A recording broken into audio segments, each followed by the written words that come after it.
নমস্কার সবাইকে, আমি রাজশ্রী। আমার পরিবারের সবার পক্ষ থেকে তোমাদের সবাইকে জানাই পয়লা বৈশাখের নববর্ষের আন্তরিক প্রীতি ও শুভেচ্ছা। আৰু লগতে জনাও বহাগ বিহুর আন্তরিক প্রীতি আৰু শুভেচ্ছা সকলকে। এখন বাজছে সকাল 6টা। ঘুম থেকে উঠে দেখি মায়ের পুজো করা হয়ে গেছে। আমি স্নান টান করে রেডি, এখন শুধু বেরোবো, কারণ আজকে তো হবে আমাদের দোকানে গণেশ পুজো আর হালখাতা। তো চলো দেখো, আমি কিন্তু রেডি, দেখতেই পারছো নতুন শাড়ি একটা পরে নিয়েছি। আর মিস্টার সাহাও রেডি, বাবাইয়েরও স্নান টান খাওয়া টাওয়া হয়ে গেছে। তো এবার আমরা বেরোবো। আমরা সবাই কিন্তু নতুন জামা পরে নিয়েছি, আর সঙ্গে আমাদের গোপুসোনাদেরও নতুন জামা পরানো হয়েছে, তোমরা দেখতেই পেলে। আর এই যে আমাদের অর্পিত বাবা, উনিও সকাল সকাল নতুন জামা কাপড় পরে রেডি। আজকে দাদার দোকানেও পুজো হবে, গণেশ পুজো, তাই বাড়ির সবাই এখন যাচ্ছি দোকানে। তো কাকিমণিদের দোকানে পুজো হয় অক্ষয় তৃতীয়ার দিন, আজকে হবে না, অক্ষয় তৃতীয়ার দিন হবে। কাকু কাকিমণিদের বাদে কিন্তু সবাই আমরা যাচ্ছি যার যার দোকানে আজকে পুজো করতে। আজকে ম্যাক্সিমাম দোকানেই পুজো হয়, হালখাতা হয়, জানোই তোমরা। মিস্টার সাহা বাইকটা ঝেড়ে পরিষ্কার করে নিচ্ছে, আর তারপর বাইকে চড়ে বসলাম। এবার দেখো পৌঁছেও গেলাম দোকানে, কারণ দোকান আর বাড়ির ডিস্টেন্স 5 মিনিটও লাগে না বলতে গেলে। আর এখানে এসে দেখি সব কিছু বাজার টাজার করে এনে রাখা হয়েছে, পূজার সামগ্রী, এখন শুধু জোগাড় করব। তো আমি জোগাড় করতে বসে পড়লাম। মা একটু পরে আসবে, কারণ বাড়িতে কাজ বাকি আছে। মাসি আসবে, মাসি ঘরটর ঝেড়ে মুছে দেবে, বাসন টাসন ধুয়ে দেবে, তারপর মা আসবে। তো আমি ততক্ষণে জোগাড়টা করে ফেলি। আমার বাপের বাড়ির আমাদের দোকানেও কিন্তু আজকে হালখাতা, গণেশ পূজা আর সঙ্গে নারায়ণ পূজা। আমাদের মানে আমার বাপের বাড়িতে যে কোনো পুজো করলে তার সঙ্গে কিন্তু নারায়ণ পুজোটা করেই, আগে থেকে এটা চলে এসেছে। মাও সেটাই সেরকমভাবেই করে যাচ্ছে, মানে নারায়ণ পূজা হবেই যজ্ঞ করে আজকে। তারপর আবার জ্যৈষ্ঠ মাসে হয়, ভাদ্র মাসে হয় নারায়ণ পুজো, আমার বাপের বাড়ির কথা বলছি। তো তারপর এই যে পুজোর জোগাড় টোগাড় করছি, দেখতেই পারছো। মা সেদিন আমাকে আর বোনকে বলছিল যে আমাদের দুজনের বিয়ে হয়ে যাওয়ার পর মা নাকি পয়লা বৈশাখের দিন আমাদের খুব মিস করে। কারণ পয়লা বৈশাখের দিন কি হতো, যেহেতু বিহু থাকতো, তো আমাদের বন্ধু বান্ধবী সবাই আসতো আমাদের দোকানে, তারপর পুজো হতো, তারপর কাকি কাকিমণি পরিবারের সবাই কিন্তু একসঙ্গেই খাওয়া দাওয়া রান্নাবান্না হতো সেদিনকে। এখন পর্যন্তও তেমনভাবে চলে যাচ্ছে, শুধু আমি আর বোন যেতে পারি না। আমি যেতে পারি না কারণ আমাদের দোকানেও পুজো থাকে, তার জন্যে।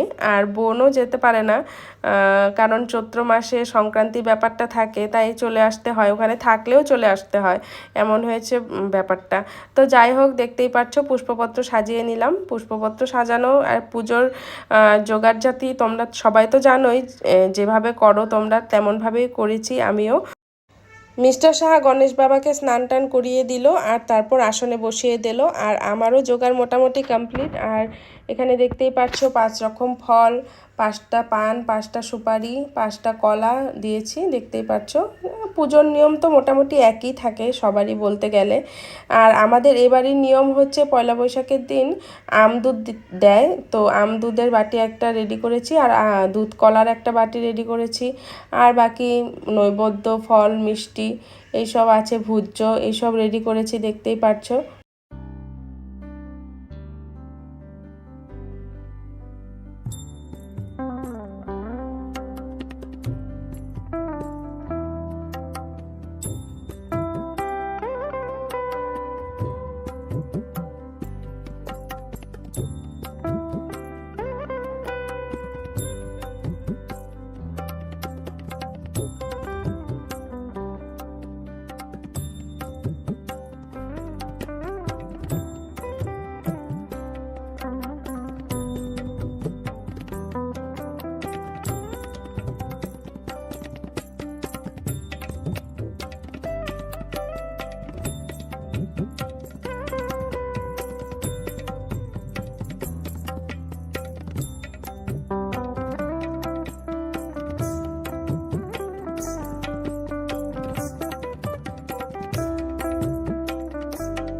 মা এসে গেছে, আর কিয়ানকে এখানে দেখতেই পাচ্ছ দোকানে আসার পর থেকে কি ধরবে কি করবে এ নিয়েই আছে, কোন খেলার জিনিসটা ধরবে, কোন খেলার জিনিসটা নিবে, এইসব নিয়ে ও ব্যস্ত হয়ে আছে।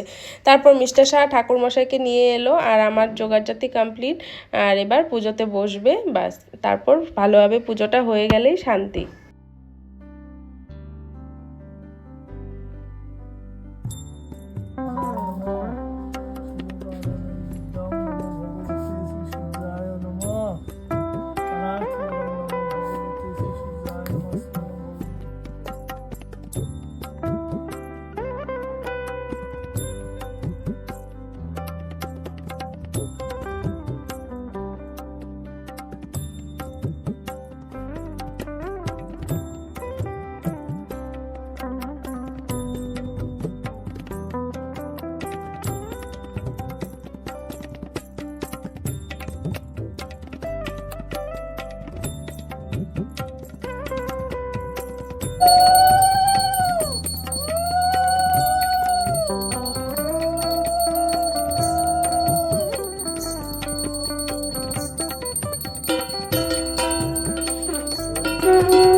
তারপর খাতা শুভক্ষণ হলো, আর এবার আমরা অঞ্জলি দিয়ে নিচ্ছি সবাই। পুষ্পাঞ্জলি সিদ্ধিদাতা গণেশায় নমঃ।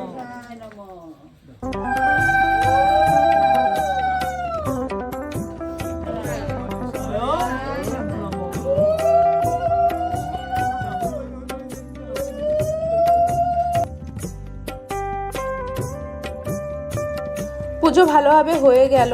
আর আমাদের যেহেতু দুটো দোকান, মানে মেন কাউন্টার, মানে মেন দোকান হচ্ছে অন্য একটা জায়গায়, আর ওই দোকানের স্পেসটা খুব কম, তাই এই দোকানেই পুজো হয়।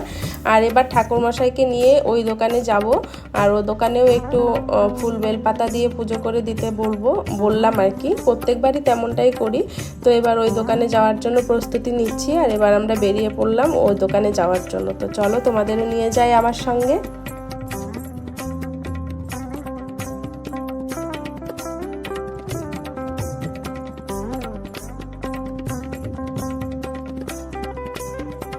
এই যে চলে এসেছি মেন দোকানে, আর এবার এখানে একটু ফুল বেলপাতা দিয়ে পুজো করে দেবে ঠাকুরমশাই।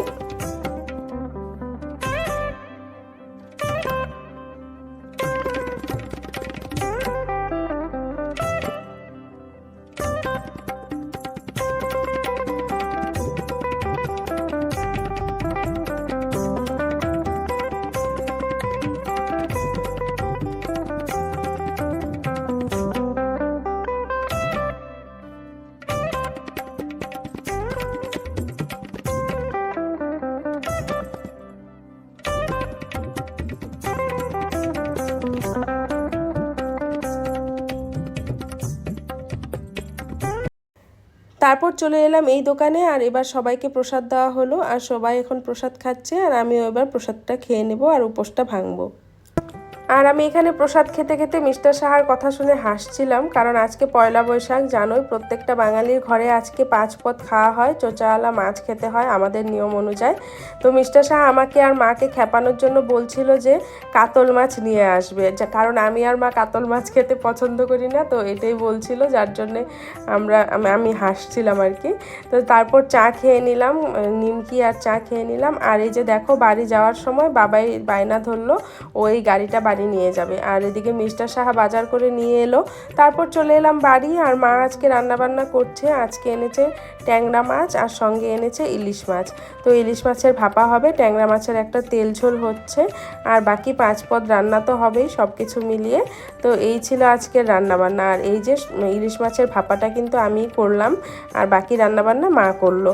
আর আজকে দোকানের দাদাটাকে নিমন্ত্রণ করেছি, আর যে মাসি আমাদের এখানে আসে, তো সেই মাসিকেও দুপুরে এখানে খাওয়া দাওয়া করতে বলেছি।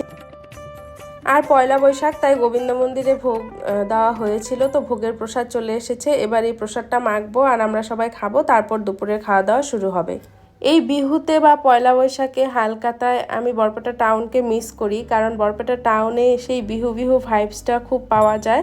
সবাই বিহু নাচতে আসে সেজে গুজে, দেখতে খুবই ভালো লাগে। আমরা খুবই এনজয় করতাম আগে, আর এখন এইভাবে এনজয় করি। তো যাই হোক, সবার দুপুরে খাওয়া দাওয়া হলো, এইভাবেই কাটলো আমাদের পয়লা বৈশাখ।